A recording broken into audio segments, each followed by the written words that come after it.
Menjelajah antariksa sampai sekarang memang masih menjadi sebuah angan yang sangat sulit untuk diwujudkan. Dibutuhkan pengetahuan serta teknologi yang lebih canggih dari sekarang. Namun, meskipun mustahil untuk diwujudkan sekarang, tapi semua dapat diatasi dengan pengetahuan. Tayangan yang kalian saksikan kali ini adalah terinspirasi dari serial luar biasa dari National Geographic berjudul Cosmos Series. Dan mulai hari ini, kami akan menyampaikan konsep video seperti ini dalam menyampaikan informasi untuk video ke depannya.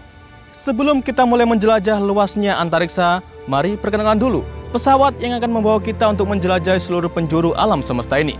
Perkenalkan, Ship of Imagination.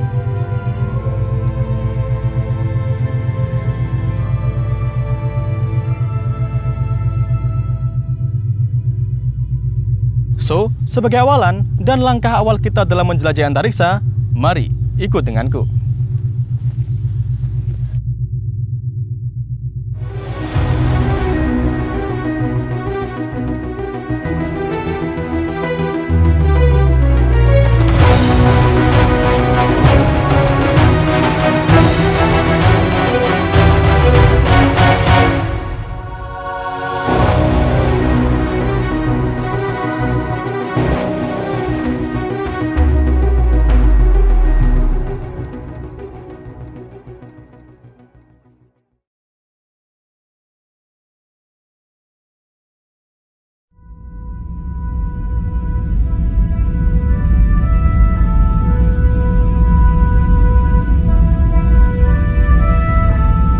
Dengan pesawat imajinasi yang ada pada tayangan kali ini, tentu saja kita dapat menjelajahi alam semesta sejauh apapun yang kita inginkan. Pesawat ini tentu ditenagai oleh imajinasi dan ilmu pengetahuan sebagai energi inti di setiap penjelajahan kita saat ini.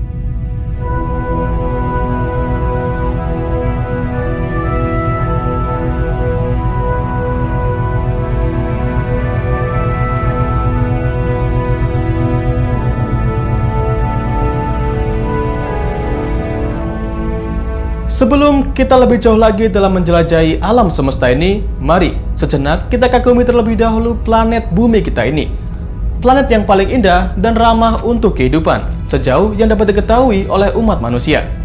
Kalau kalian bertanya apakah ada bumi lain di luar sana, jawabannya tentu ada banyak sekali. Tapi belum tentu ramah seperti bumi milik kita semua.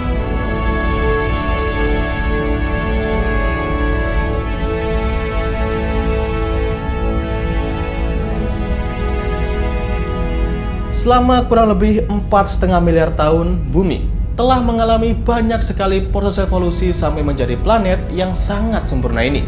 Kita tentu sebagai makhluk hidup sudah menulis banyak sekali kisah dan cerita yang unik di atas tanah bumi yang kita pijak setiap hari. Nah, sekarang mari kalian akan saya ajak untuk pergi lebih jauh lagi.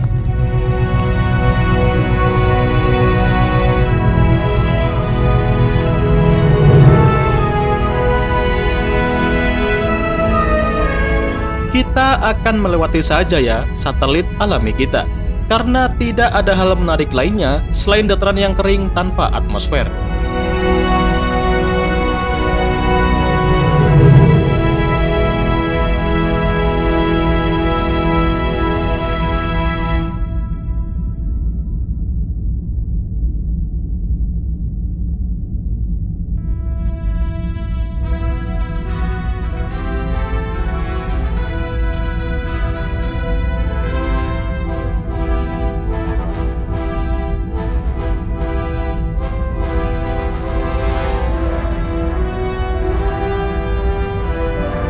Lihat, itu adalah matahari, bintang induk kita semua. Matahari merupakan objek yang memiliki massa paling tinggi di tata surya kita, sehingga matahari mampu menggerakkan dan mengendalikan seluruh objek yang ada di lingkup tata surya kita. Tak banyak hal yang bisa kita bahas mengenai matahari, kecuali sebuah objek yang menyala dan telah memberikan sumber kehidupan untuk kita semua selama ini. Matahari. Lihat, itu adalah Merkurius, yang seolah-olah menjadi bintik kecil dari matahari. Hal tersebut terjadi tentu karena planet Merkurius merupakan yang paling dekat dengan bintang induk kita, sekaligus menjadi planet yang paling kecil di tata surya. Nah, jelas dengan keadaan itu, planet Merkurius tidak mendukung untuk adanya kehidupan di sana.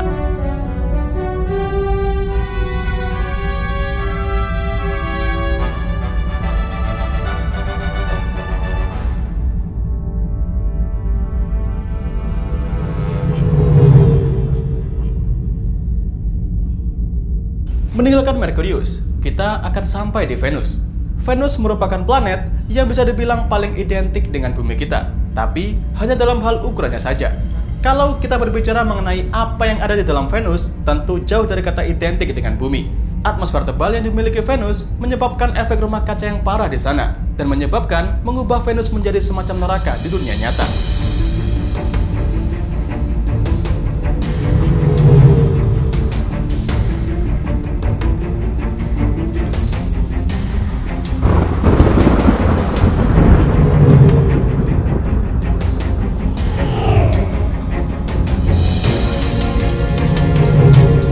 Tahun ini, planet Mars lagi ramai diperbincangkan oleh publik dikarenakan adanya 3 misi penting yang sudah berhasil melakukan penelitian langsung di Mars. Di sini, juga tidak ada banyak hal menarik lainnya yang bisa kita bahas, selain gurun kering yang menghiasi seluruh dataran Mars.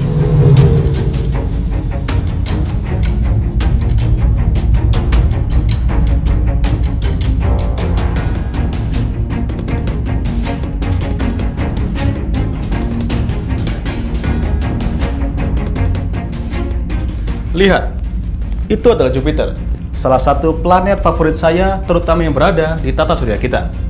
Jupiter merupakan planet yang terbesar di tata surya kita. Bahkan Jupiter seperti sebuah sistem planet sendiri yang ditari oleh berbagai satelit alami yang dimiliki olehnya. Bahkan, salah satu satelit alami milik Jupiter bernama Europa digadang-gadang menjadi tempat yang cukup menjanjikan untuk adanya bentuk kehidupan.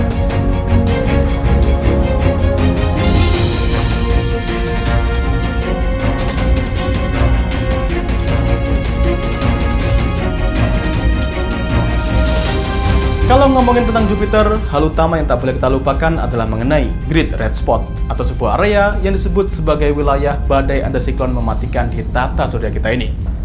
Badai mengerikan ini sudah mengamuk di Jupiter bahkan sejak ditemukannya pada tahun 1610 oleh Galileo. Dan coba bayangkan, badai ini masih eksis hingga hari ini.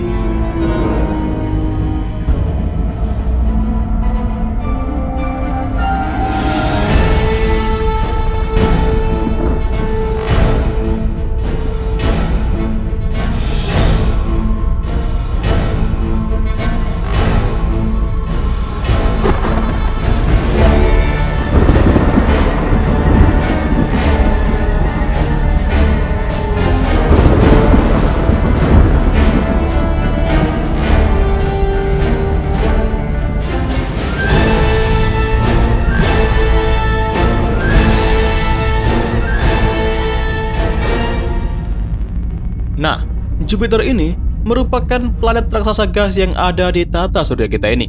Begitupun 3 planet yang akan kita lewati setelah ini.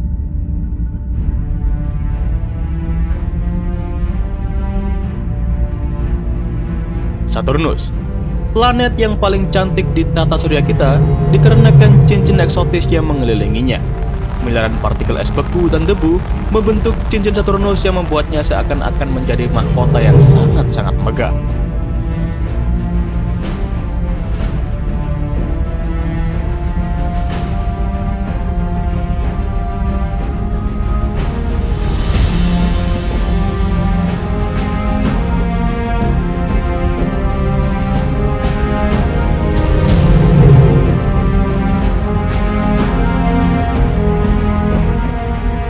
Uranus, dengan warnanya yang sangat eksotis. Dan Neptunus, yang menjadi planet ujung dari tata surya kita. Neptunus ini menjadi akhir dari penjelajahan kita mengenai planet yang berada dalam sistem tata surya kita. Ketika lebih jauh lagi, maka kita akan melihat ada banyak sekali objek kecil yang merupakan wilayah dari sabuk Kuiper dan beberapa planet kerdil, seperti Pluto yang dulunya merupakan anggota dari sistem keplanetan bintang matahari. Oke, jadi mungkin itu saja penjelajahan yang bisa kita sampaikan pada kesempatan kali ini. Kedepannya kita masih akan terus mengeksplorasi alam semesta yang tidak ada habisnya, bahkan sampai ke ujung dari batas alam semesta yang sudah diketahui oleh umat manusia. Saya, Junior Fikir Abdillah, dan semua kru dari tim Nasi Angkasa mengucapkan banyak terima kasih atas perhatiannya, dan sampai jumpa di penjelajahan selanjutnya.